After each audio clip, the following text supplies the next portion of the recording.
warahmatullahi wabarakatuh.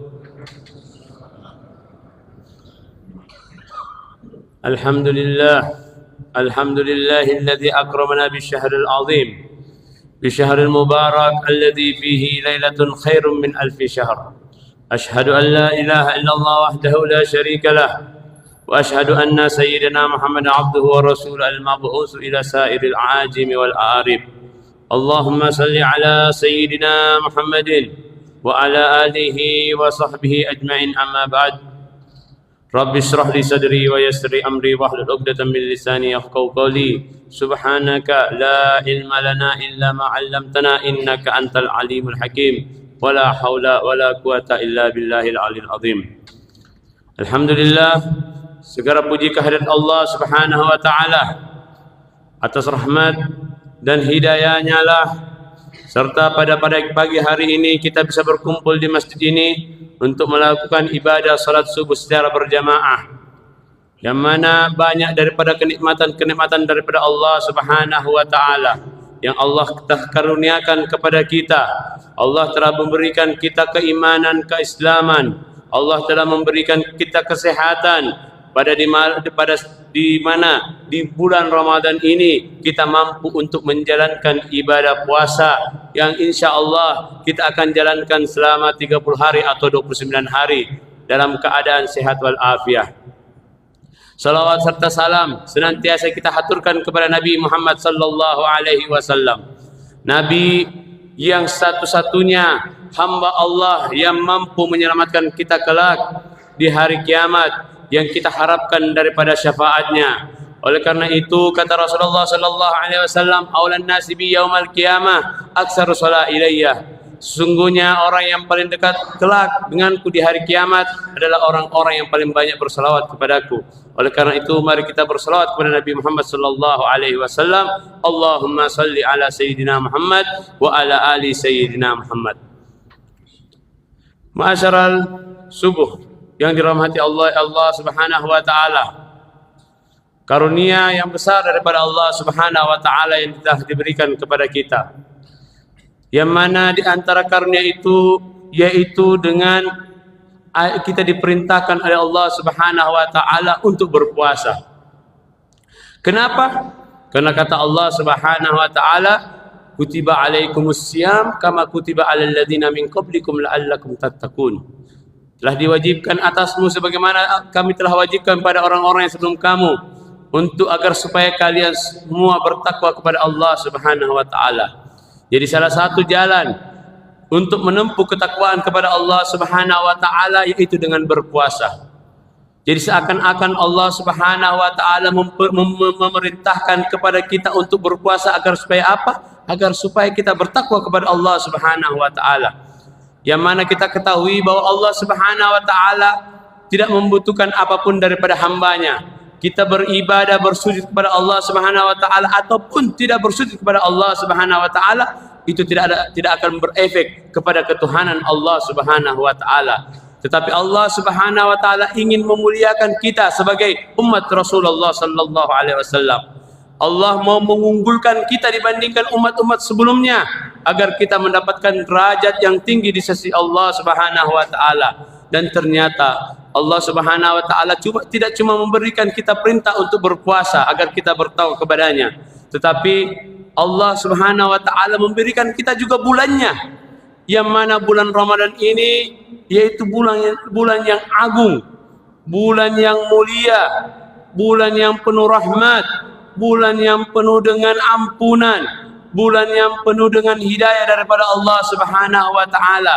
Dan saking hebatnya kita sebagai umat Rasulullah, Allah Subhanahu wa taala tidak cuma memerintahkan kita untuk berpuasa agar kita bertakwa, tidak hanya memberikan kita bulan Ramadan, bahkan Allah Subhanahu wa taala membantu kita dengan apa? Dengan sufidatis syaitan.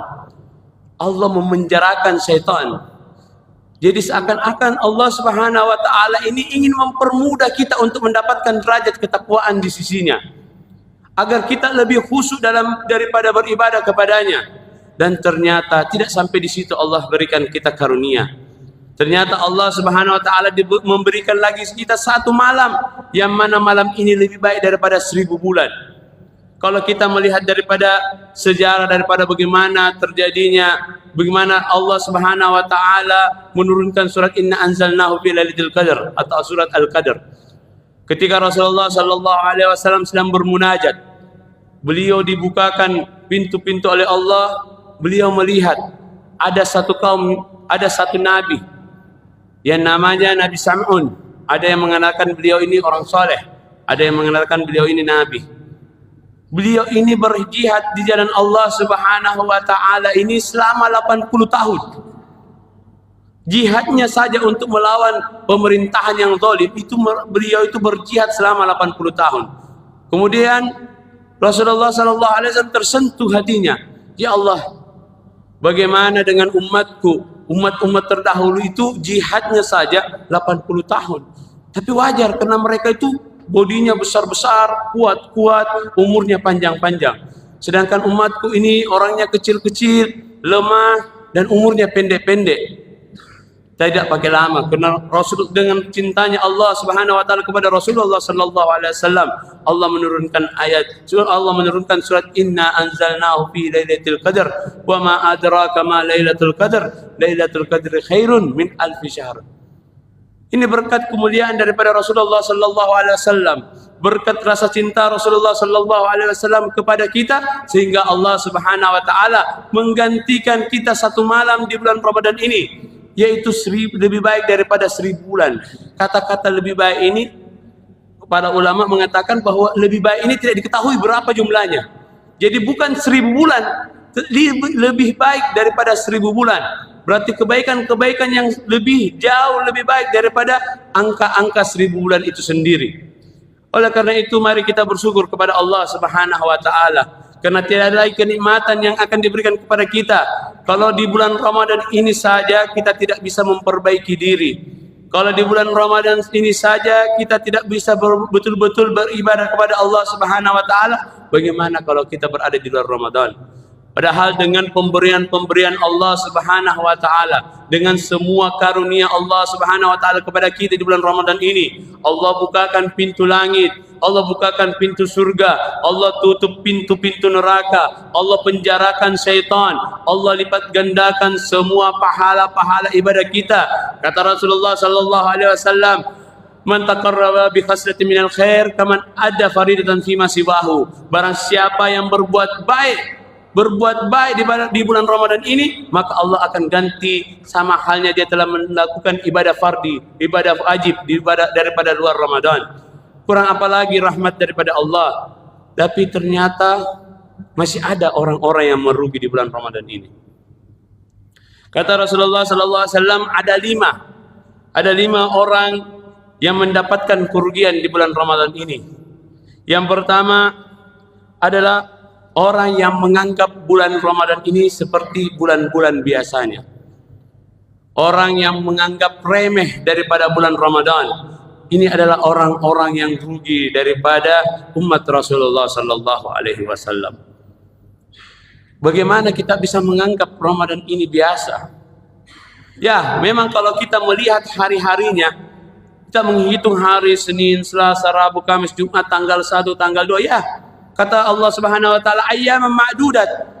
Ramadan ini seperti umumnya hari-hari yang bisa dihitung. Tetapi apabila kita tidak memanfaatkan hari-hari daripada bulan Ramadan ini, maka kita akan mendapatkan kerugian yang sangat besar. Karena agungnya bulan Ramadan ini. Bahkan kata Rasulullah sallallahu alaihi wasallam, Allah memberikan 5 hal yang tidak diberikan kepada umat-umat sebelumku. Allah memberikan 5 hal kepada umatku yang tidak diberikan kepada umat-umat sebelum daripada diriku, kata Rasulullah sallallahu alaihi wasallam. Yang pertama adalah nadarallahu ilaihim wa man nadara ilaihi lam yu'adzib abada. Di awal-awal Ramadan, Allah Subhanahu wa taala memandang kepada mereka. Dan barang siapa yang mendapatkan pandangan daripada Allah Subhanahu wa taala, maka dia tidak akan pernah diazab selama-lamanya. Karena sesungguhnya pandangan Allah di bulan Ramadan ini adalah pandangan rahmat, pandangan kasih sayang, pandangan ampunan daripada Allah Subhanahu wa taala, Yang kedua adalah bau mulutnya orang-orang yang berpuasa daripada umatku itu lebih harum daripada baunya misik. Kemuliaan yang kedua yang didapatkan oleh umat Rasulullah sallallahu alaihi wasallam, yang mana bau mulutnya ketika dia berpuasa itu lebih harum daripada bau misik di sisi Allah Subhanahu wa taala.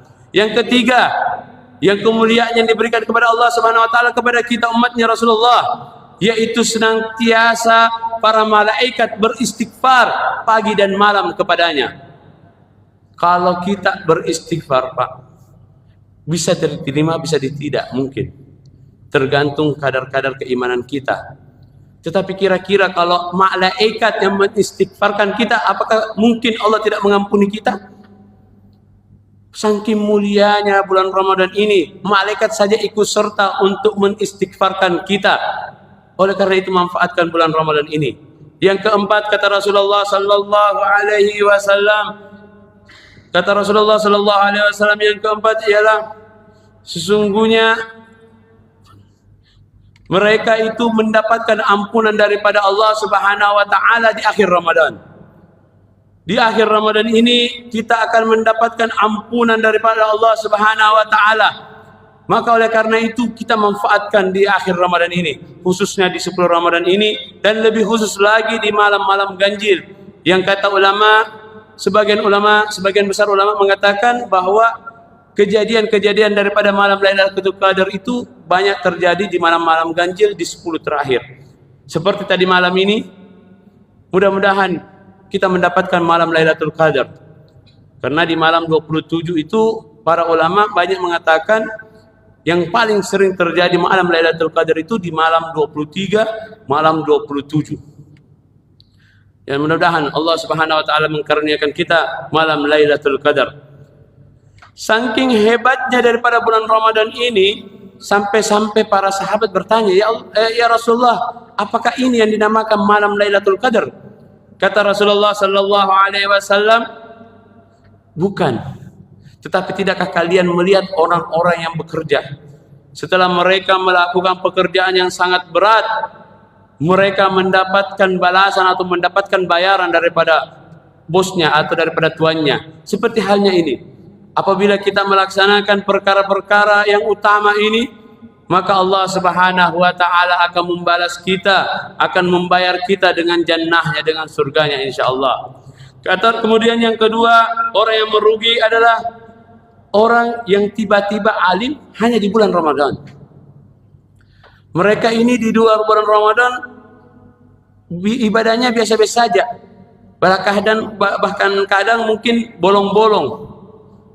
Tidak apa-apa kita melakukan ibadah daripada bulan Ramadan ini. Tetapi jangan sampai kita mendapatkan bulan Ramadan ini kita betul-betul beribadah kepada Allah Subhanahu wa taala, menyembah Allah Subhanahu wa taala, kita salat berjamaah, kita berzikir, kita membaca Al-Qur'an, tetapi setelah lebaran kita kembali lagi kepada keburukan-keburukan yang kita lakukan sebelumnya. Nah, orang-orang yang seperti ini adalah orang-orang yang merugi. Bahkan kata Imam Ahmad bin Hanbal, seburuk-buruknya kaum yaitu kaum yang hanya mengenal Allah Subhanahu wa taala itu di bulan Ramadan. Jadi orang yang hanya mengenal Allah, yang beribadah kepada Allah hanya di bulan Ramadan, ini adalah hamba-hambanya Ramadan, bukan hamba Allah Subhanahu wa taala. Kita ini adalah hamba Allah. Kita melakukan ibadah, kita berzikir, kita mengaji, membaca Quran, tetapi kita jadikan juga Ramadan ini sebagai pesantren kilat kita. Supaya tempat kita belajar, insya Allah setelah Ramadan kita tetap istiqomah dengan ibadah-ibadah yang selama bulan Ramadan kita lakukan. Insya Allah Allah akan merahmati kita, Allah akan memberikan kita hidayah. Yang ketiga adalah orang yang di bulan Ramadan ini hanya sebatas menahan haus dan lapar. Kata Rasulullah sallallahu alaihi wasallam, kam min sha'imin la siyama lahu illa al-ju' wal atas. Berapa banyak orang yang berpuasa itu tidak mendapatkan apapun kecuali rasa lapar dan rasa haus. Di hadis lain kata Rasulullah sallallahu alaihi wasallam, ada 5 perkara yang menghancurkan pahala-pahala daripada puasa kita. Yang pertama adalah berbohong. Yang kedua adalah namimah. Yang ketiga adalah ghibah. Yang keempat adalah sumpah palsu. Yang kelima adalah memandang dengan syahwat. Apabila kita melakukan 5 hal ini, maka hancurlah daripada pahala-pahala puasa kita yang kita sudah lakukan betul-betul dari subuh. Kita menahan lapar, menahan haus sampai maghrib. Sayang sekali semuanya harus hilang karena kita melakukan 5 hal ini. Yang keempat adalah orang yang tidak memanfaatkan waktu di bulan Ramadan. Biasanya ini berkaitan dengan yang nomor 1, yang menganggap remeh daripada bulan Ramadan. Jadi ketika kita di awal Ramadan sudah menganggap remeh daripada bulan Ramadan, kita menganggap bulan Ramadan ini sama dengan bulan-bulan lainnya, maka pasti kita akan tidak memanfaatkan, tidak memaksimalkan ibadah kita kepada Allah Subhanahu wa taala. Dan ini sebenarnya gampang, Pak. Bukan berarti ketika di bulan Ramadan kita hanya harus di masjid terus, tidak. Kita hanya terus bersujud mengaji, tidak. Silakan lakukan pekerjaan-pekerjaan kita pada umumnya. Tetapi ketika kita mau bekerja, kita mau keluar daripada rumah kita, kita niatkan hati kita, kita bekerja untuk beribadah kepada Allah Subhanahu wa taala. Kita bekerja untuk menafkahi anak istri kita. Kita keluar agar supaya kita mudah untuk bersedekah, berzakat. Insya Allah kita akan mendapatkan pahala-pahala ibadah di sisi Allah Subhanahu wa taala. Yang kelima adalah orang yang di dalam bulan Ramadan ini masih melakukan kemaksiatan. Hati-hati. Kadang kemaksiatan ini sekarang agak susah kita hindari. Berat. Dulu kalau kita anak-anak kelahiran tahun 80, ada mungkin kelahiran 70, 60. Kita kalau mau bermaksiat dulu, itu pertama kita butuh dana, butuh fulus. Atau yang kedua, kita harus sembunyi-sembunyi, cari tempat yang sunyi, cari tempat bagaimana orang tidak lihat kita. Sekarang ini kemaksiatan bukan lagi masuk ke rumah-rumah kita, tetapi bahkan masuk ke kamar-kamar kita melalui handphone kita. Jadi kalau kita tidak siaga, kita tidak memperbanyak istighfar kepada Allah Subhanahu wa taala, meminta ampunan kepada Allah Subhanahu wa taala, maka kita akan merugi di bulan Ramadan ini. Apalagi sekarang ya, apalagi kata Rasulullah sallallahu alaihi wasallam, sungguh rugi orang yang mendapatkan Ramadan tapi dia tidak mendapatkan ampunan daripada Allah Subhanahu wa taala. Oleh karena itu di sisa Ramadan yang mungkin tinggal berapa hari ini, mari kita maksimalkan ibadah kita kepada Allah Subhanahu wa taala. Mari kita memohon ampun kepada Allah Subhanahu wa taala, meminta ridha daripada Allah Subhanahu wa taala. Dan perlu kita ketahui, ada 3 orang yang tidak akan mendapatkan apapun di bulan Ramadan, bahkan dia akan dilaknat oleh Allah Subhanahu wa taala. Yang pertama adalah orang yang senang di bulan Ramadan ini meminum khamar. Yang kedua adalah orang yang selalu durhaka kepada orang tua. Jadi kalau kita masih ada orang tua, mohon kita datang kepada orang tua kita, cium kakinya, cium tangannya, meminta maaf. Sehebat apapun kita beribadah di bulan Ramadan ini, sekuat apapun kita bangun malam, berapa kali pun kita khatam Al-Quran, tetapi apabila masih ada orang tua kita tetapi kita durhaka kepadanya, maka bukan rahmat dan hidayah yang kita dapatkan, tetapi laknat daripada Allah Subhanahu wa taala. Yang ketiga, orang yang senantiasa menjauhkan daripada silaturahmi atau memutuskan silaturahmi. Jadi kalau kita dalam hal ini masih melakukan 3 perkara ini, maka di sisa Ramadan ini mari kita perbaiki diri kita. Kita datangi orang-orang yang dulu mungkin kita tidak baku bicara, mungkin kita sudah lama tidak baku ngomong, mungkin selama ini kita menjaga jarak sama mereka karena mungkin ada kesalahan-kesalahan dari mereka ataupun mungkin kesalahan daripada kita. Maka kita datang minta maaf. Sayang sekali Pak, Ibu, kalau selama 27 hari ini kita menjalankan Ramadan, atau mungkin nanti setelah sampai selesai daripada Ramadan, kita tidak mendapatkan apa-apa, kita tidak mendapatkan ampunan, kita tidak mendapatkan hidayah, kita tidak mendapatkan rahmat, malah kita mendapatkan laknat daripada Allah Subhanahu wa taala. Nauzubillahi min dzalik. Oleh karena itu mari kita sama-sama berdoa kepada Allah Subhanahu wa taala, meminta ampun kepada Allah Subhanahu wa taala agar senantiasa Allah Subhanahu wa taala menerima semua amal ibadah kita, mengampuni kita, memberikan rahmat kepada kita, memberikan hidayah kepada kita, memberikan petunjuk ke jalan yang benar, ke jalan yang lurus, jalan yang diridhai oleh Allah Subhanahu wa taala. Sebagai akhir, ada satu quotes daripada Habib Abdullah bin Ali Al-Haddad Sahibur Ratib. Beliau berkata, jangan pernah kau tangisi perginya Ramadan, karena sungguh Ramadan pasti kembali. Tapi tangisilah dirimu, jangan sampai Ramadan kembali ternyata kau sudah pergi. Sekian dari saya, wallahu a'lam bishawab. Assalamualaikum warahmatullahi wabarakatuh.